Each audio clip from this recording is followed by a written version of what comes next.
Welcome to this concept explainer brought to you by CBSE Score Lab of profsam.com. That is profsam.com. இன்னைக்கு நாம unit 8 electromagnetic வேவ்ஸ்ல இருந்து ஒரு ரொம்பவே முக்கியமான topic displacement current பத்தி பார்க்க போறோம். எக்ஸாம்க்கு தேவையான எல்லா பாயிண்ட்ஸையும் கவர் பண்ணி ரொம்ப எளிமையா இந்த கான்செப்ட் மேல இருக்கிற பயத்தை முழுசா நீக்கிடலாம். சரி, நாம ஒரு எளிய கேள்வியிலிருந்து ஆரம்பிக்கலாம். நம்ம வீடுகள்ல இருக்கிற ஒரு சாதாரண ஏசி சர்க்யூட்டை எடுத்துப்போம். அதுல காப்பர் வயர் வழியா சார்ஜஸ், அதாவது எலக்ட்ரான்ஸ் ஓடுது, அதனால கரண்ட் இருக்கு. இது நமக்கு தெரியும், சரியா? ஆனா ஒரு கெப்பாசிட்டரை கற்பனை பண்ணி பாருங்க. அதோட ரெண்டு மெட்டல் பிளேட்ஸ்க்கு நடுவுல ஒரு சின்ன கேப் இருக்குமே, அந்த கேப்ல காத்து இல்லனா ஏதாவது ஒரு இன்சுலேட்டர் தான் இருக்கும். ஆமா, அந்த இன்சுலேட்டர் வழியா சார்ஜஸ் தாண்டி போக முடியாதே. அப்ப சர்க்யூட் பிரேக் ஆகிடும் இல்லையா? கரண்ட் எப்படி அந்த கேப்பை தாண்டி போய் சர்க்யூட்டை கம்ப்ளீட் பண்ணுது? ஆனா கெப்பாசிட்டர் சார்ஜ் ஆகுது. அது எப்படி சாத்தியம்?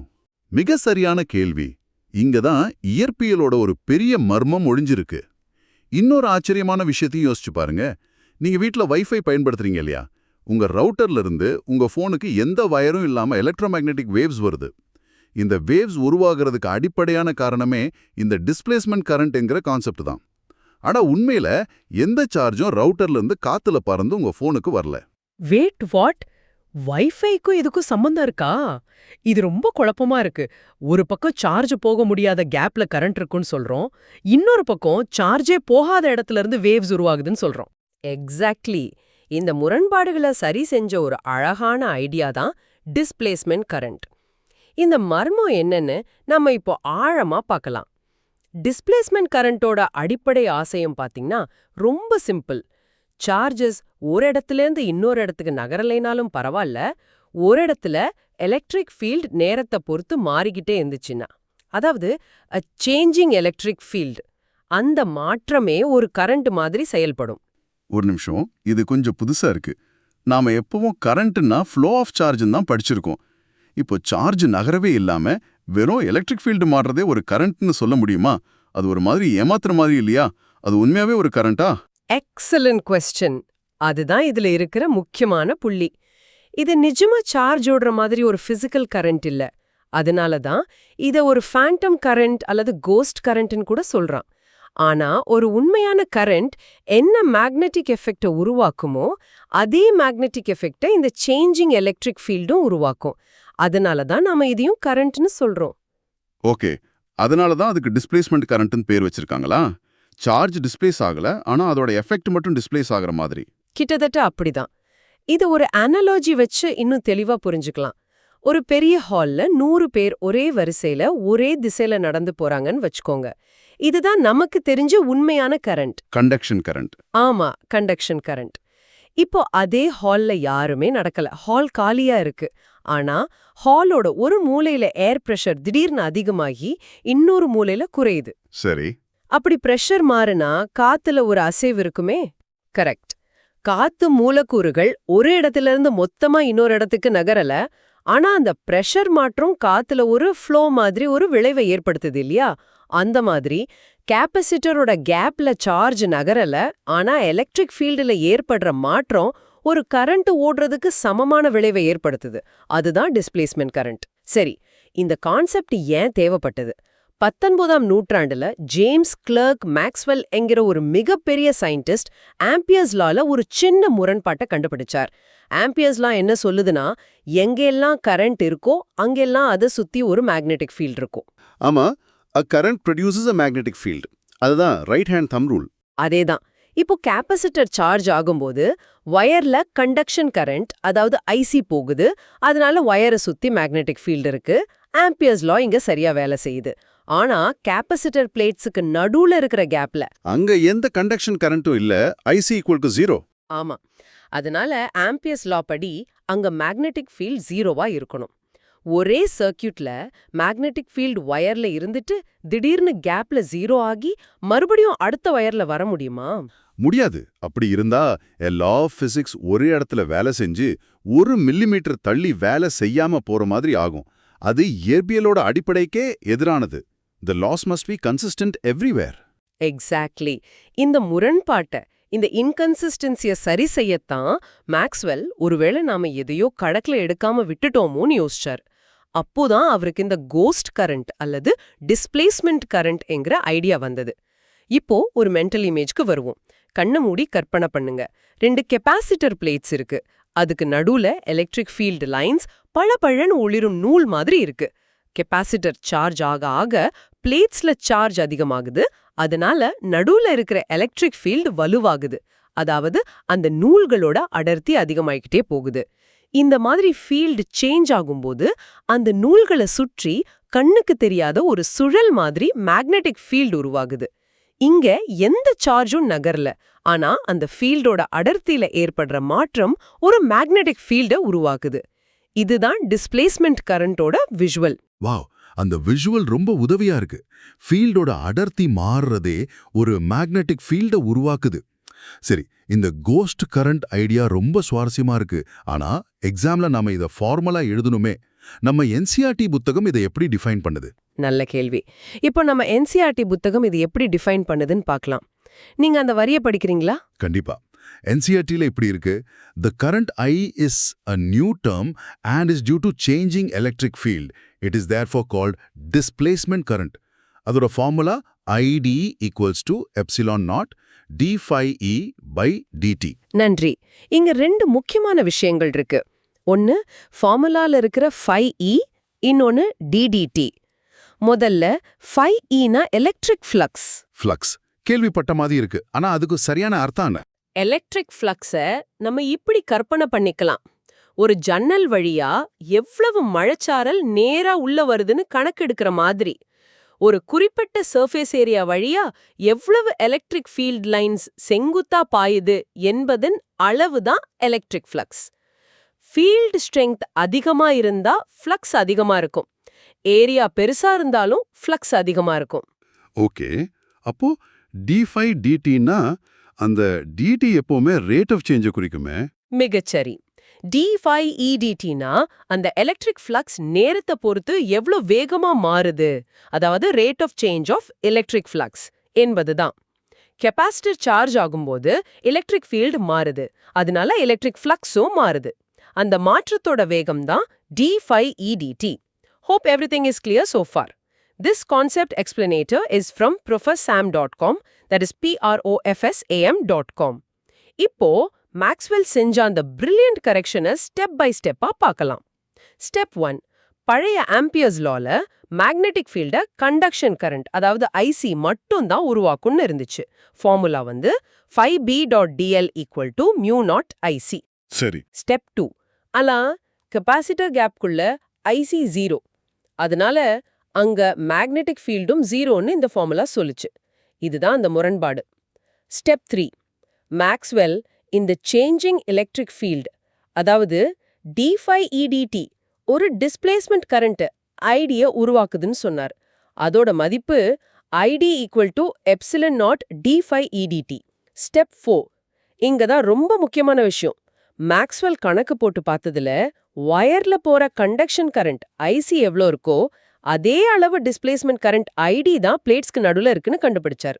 ஓ, அப்போ IC = ID. Yes, IC = ID. Step 5, அதனால இப்போ ஆம்பியர்ஸ் லாவை மாத்தி ஆம்பியர் மேக்ஸ்வெல் லான்னு சொன்னாங்க. இதுல டோட்டல் கரண்ட் என்பது கண்டக்ஷன் கரண்ட்டும் டிஸ்பிளேஸ்மெண்ட் கரண்ட்டும் சேர்ந்தது, அதாவது IC + ID. புது ஃபார்முலா phi_b.dl = μ0IC + ID. இதனால மேக்னெட்டிக் ஃபீல்ட் இப்போ கண்டினியூஸா இருக்கு. பிரச்சனை தீர்ந்தது. கெப்பாசிட்டரோட ஒயர்ல கண்டக்ஷன் கரண்ட் டாமினேட் பண்ணுது, கேப்ல டிஸ்பிளேஸ்மெண்ட் கரண்ட் டாமினேட் பண்ணுது. ஆனா ரெண்டோட மதிப்பும் ஒண்ணுதான். அதனால கரண்ட் ஃப்ளோ கண்டினியூஸா இருக்கிற மாதிரி ஒரு எஃபெக்ட் கிடைக்குது. இப்போ புரியுது. எக்ஸாக்ட்லி. சரி, ஒரு சின்ன கணக்கு பார்ப்போம். அப்போதான் இதோட அளவு நமக்கு புரியும். ஒரு parallel பிளேட் கெப்பாசிட்டர்ல எலக்ட்ரிக் ஃபீல்டு 10⁵ VMS என்ற ரேட்ல அதிகமாகுது. பிளேட்டோட ஏரியா 0.01 மீட்டர் ஸ்கொயர். அப்போ டிஸ்பிளேஸ்மெண்ட் கரண்ட் என்னவா இருக்கும்? ஓகே, ஃபார்முலா வந்து ID = epsilon naught d phi edt. முதல்ல d phi edt-யை கண்டுபிடிக்கணும். Correct. Electric flux phi E = E × A. அப்போ rate of change of flux என்னவா இருக்கும்? d phi edt is equal to a into dedt. அதாவது ஏரியாவையும் rate of change of E ஃபீல்டையும் multiply பண்ணணும். சூப்பர். இப்ப மதிப்புகளை போடுங்க. d phi edt is equal to 0.01 meter square into 10 raised to 5 VMS. இது 1000 VMS வருது. அருமை. இப்போ டிஸ்பிளேஸ்மெண்ட் கரண்ட்டை கணக்கிடுங்க. எப்சிலான் நாட்டோட வேல்யூ தெரியும்ல, 8.85 into 10 raised to minus 12. ஆமா. id equal to E epsilon into d phi by dt equal to 8.85 into 10 power minus 12 into 1000. So id equal to 8.85 into 10 power minus 9 amps. இது 8.85 nano amps. ரொம்ப சின்ன மதிப்பு. ஆமா, இது ரொம்ப சின்ன கரண்ட் தான். ஆனா இந்த சின்ன கரண்ட்டும் ஒரு உண்மையான மேக்னெட்டிக் ஃபீல்ட உருவாக்கும். இந்த ஒரு கான்செப்ட் தான், அதாவது மாறும் எலக்ட்ரிக் ஃபீல்ட் ஒரு மேக்னெட்டிக் ஃபீல்ட உருவாக்கும் என்பதுதான் அடுத்த டாபிக். Electromagnetic waves. ஆமா, எலக்ட்ரோமேக்னெட்டிக் வேவ்ஸ் எப்படி உருவாகுது, எப்படி பரவுதுன்னு புரிஞ்சுக்கிறதுக்கு அடிப்படை. இப்போ நாம அறியாமலேயே மதிப்பெண்களை குறைக்கும் சில பொதுவான தவறுகளை பத்தி பார்க்கலாம். ஆமா, இது ரொம்ப முக்கியம். என்னென்ன தவறுகள் மாணவர்கள் செய்வாங்க? முதல் மற்றும் மிகப்பெரிய தவறு, டிஸ்பிளேஸ்மெண்ட் கரண்ட்னா சார்ஜஸ் மெதுவா இன்சுலேட்டர் வழியா லீக் ஆகி போகுது அப்படின்னு நினைக்கிறது. கரண்ட் என்ற வார்த்தை இருக்கிறதால மாணவர்கள் இப்படி குழம்பிடுறாங்க. உண்மையை சொல்லணும்னா எனக்கும் ஆரம்பத்துல அப்படிதான் ஒரு சந்தேகம் வந்தது. ஏன்னா கரண்ட்னாலே சார்ஜ் ஓடணும்னு மனசுல பதிஞ்சிடுச்சு. அது இயல்புதான். ஆனா சரியான கருத்து என்னன்னா, டிஸ்பிளேஸ்மெண்ட் கரண்ட்ல எந்த ஒரு சார்ஜும் நகர்வது கிடையாது. It is zero physical movement of charge. இது வெறும் சேஞ்சிங் எலக்ட்ரிக் ஃபீல்டோட விளைவு மட்டும்தான். இத மேக்ஸ்வெல்ஸ் கோஸ்ட் கரண்ட் அப்படின்னு ஞாபகம் வச்சுக்கோங்க. உருவம் இல்ல, ஆனா வேலை செய்யும். ஓகே, இனிமே மறக்காது. Displacement current means no movement of charges. It is just an effect of a changing E field. புரிஞ்சுது? அடுத்த பொதுவான தவறு, டிஸ்பிளேஸ்மெண்ட் கரண்ட் கெப்பாசிட்டருக்கு நடுவுல மட்டும்தான் இருக்கும் அப்படின்னு நினைக்கிறது. ஏன்னா இந்த டாபிக்கை எப்பவுமே கெப்பாசிட்டர் வச்சு தான் விளக்குவாங்க. ஓ, அப்போ இது கெப்பாசிட்டருக்கு மட்டும் ஸ்பெஷல் இல்லீங்களா? இது ஒரு பொதுவான நிகழ்வு, a general phenomenon. எங்கெல்லாம் எலக்ட்ரிக் ஃபீல்டு நேரத்தை பொறுத்து மாறுதோ, அதாவது dE by dt is not zero, அங்கெல்லாம் டிஸ்பிளேஸ்மெண்ட் கரண்ட் இருக்கும். ஒரு ரேடியோ ஆண்டனாவை சுற்றி, ஒரு மைக்ரோவேவ் ஓவனுக்குள்ள, ஏன் உங்க கண்ணுக்கு வர்ற இந்த வெளிச்சத்துல கூட மாறும் எலக்ட்ரிக் அண்ட் மேக்னெட்டிக் ஃபீல்ட்ஸ் இருக்கு. அங்கேயும் டிஸ்பிளேஸ்மெண்ட் கரண்டோட கான்செப்ட் இருக்கு. கெப்பாசிட்டர்ல அது ரொம்ப ஸ்பஷ்டமா, அதாவது தெளிவா தெரியுது. அவ்வளவுதான். அப்போ capacitor is just a perfect text book example. ஆனா a changing E field எங்க இருந்தாலும் அங்க டிஸ்பிளேஸ்மெண்ட் கரண்ட் இருக்கும். Got it. எக்ஸாக்ட்லி. சரி, இந்த கான்செப்ட மறக்காம இருக்க இதை எளிதாக நினைவில் வைத்துக்கொள்ள சில யுக்திகளை பார்க்கலாம். ஓ, மெமரி ஹுக்ஸ் மாதிரிங்களா? சொல்லுங்க. முதல்ல ஒரு மெமோனிக். D current is like current. இதுல D for displacement and D for derivative. ddt, அதாவது rate of change. அடுத்து ஒரு physical gesture. உங்க ரெண்டு உள்ளங்கைகளையும் கெப்பாசிட்டர் பிளேட்ஸ் மாதிரி ஒண்ணுக்கொன்னு எதிரா வச்சுக்கோங்க. இப்போ கைகளை கிட்டையும் தூரமாவும் வேகமா அசைங்க. இதுதான் சேஞ்சிங் E ஃபீல்டு. அதே நேரத்துல உங்க இன்னொரு கை விரல்களால இந்த உள்ளங்கைகளை சுற்றி ஒரு சுழல் போடுங்க. இதுதான் அந்த சேஞ்சிங் E ஃபீல்டால உருவாகிற மேக்னெட்டிக் ஃபீல்டு. இது நல்லா இருக்கு. ஆக்ஷனோட செய்யும் போது மறக்காது. கடைசியா ஒரு அசோசியேஷன், மேக்ஸ்வெல்ஸ் கோஸ்ட் கரண்ட். இது உண்மையான கரண்ட் இல்ல, ஒரு ஃபேண்டம் கரண்ட். ஆனா அதோட வேலை மேக்னெட்டிக் ஃபீல்ட உருவாக்குறது மட்டும் ரியல். எக்ஸாக்ட்லி. சரி, நாம இந்த விவாதத்தை முடிக்கிறதுக்கு முன்னாடி ஒரு முக்கியமான விஷயத்தை புரிஞ்சுக்கணும். மேக்ஸ்வெல் செஞ்சது வெறும் ஒரு மேத்தமேட்டிக்கல் கரெக்ஷன் இல்ல, அது பிரபஞ்சத்தை பத்தின நம்ம பார்வையே மாத்துச்சு. அது எப்படி? பாருங்க, அதுவரைக்கும் வேக்யூம்னா ஒன்றுமே இல்லாத இடம் அப்படின்னு தான் நினைச்சோம். ஆனா மேக்ஸ்வெல் என்ன நிரூபிச்சார்னா, அந்த வேக்யூம்ல ஒரு எலக்ட்ரிக் ஃபீல்டு மாறுனா அது ஒரு மேக்னெட்டிக் ஃபீல்ட உருவாக்கும். அந்த மாறும் மேக்னெட்டிக் ஃபீல்ட் திரும்பவும் ஒரு எலக்ட்ரிக் ஃபீல்ட உருவாக்கும். இது ஒன்னா மாத்தி ஒன்னு செஞ்சுக்கிட்டே இருக்கும். இந்த டான்ஸ் ஆஃப் ஃபீல்ட்ஸ் தான் ஒலி, அதாவது லைட், எக்ஸ்ரேஸ், வைஃபை சிக்னல்ஸ்னு நாம சொல்ற electromagnetic waves. So, the truly mind-blowing takeaway here is that space isn't empty. It's an active medium for this beautiful dance of electricity and magnetism. That's the real magic Maxwell uncovered. Wow, just wow. அப்போ நாம பார்க்குற ஒளி என்பது ஒரு இடத்திலிருந்து இன்னொரு இடத்துக்கு பயணம் செய்கிற ஒரு பொருள் இல்ல, அது ஸ்பேஸ்லயே நடக்கிற ஒரு தொடர் நிகழ்வு. இது உண்மையிலேயே மைண்ட் ப்ளோயிங் தான். சரி, இந்த முழு விவாதத்தையும் எக்ஸாம்காக 3 பாயிண்ட்ல சுருக்கமா சொல்றேன். 1. நேரத்தை பொறுத்து மாறும் ஒரு எலக்ட்ரிக் ஃபீல்ட் ஒரு மேக்னெட்டிக் ஃபீல்டா உருவாக்கும். இந்த விளைவை கணக்குல சேர்க்க மேக்ஸ்வெல் கொண்டு வந்த கான்செப்ட் தான் டிஸ்பிளேஸ்மென்ட் கரண்ட். இதோட formula ID is equal to epsilon naught d phi ED. 2. Displacement current என்பது சார்ஜஸோட ஓட்டம் அல்ல, ஆனாலும் அது ஒரு கண்டக்ஷன் கரண்ட் போலவே மேக்னெட்டிக் ஃபீல்டை உருவாக்கும் திறனை கொண்டது. 3. ஆம்பியர்ஸ் லால இருந்த முரண்பாட்டை சரி செய்து மேக்ஸ்வெல் கொடுத்த ampere Maxwell law OI force PT of BDL is equal to mu naught IC plus ID தான் எலக்ட்ரோமேக்னெட்டிக் தியோரியோட முழுமையான வடிவம். இதுதான் எலக்ட்ரோமேக்னெட்டிக் வேவ்ஸோட இருப்புக்கு அடிப்படை ஆதாரம். To get maximum marks in 12th CBSE Physics, Chemistry and Maths, visit profsam.com.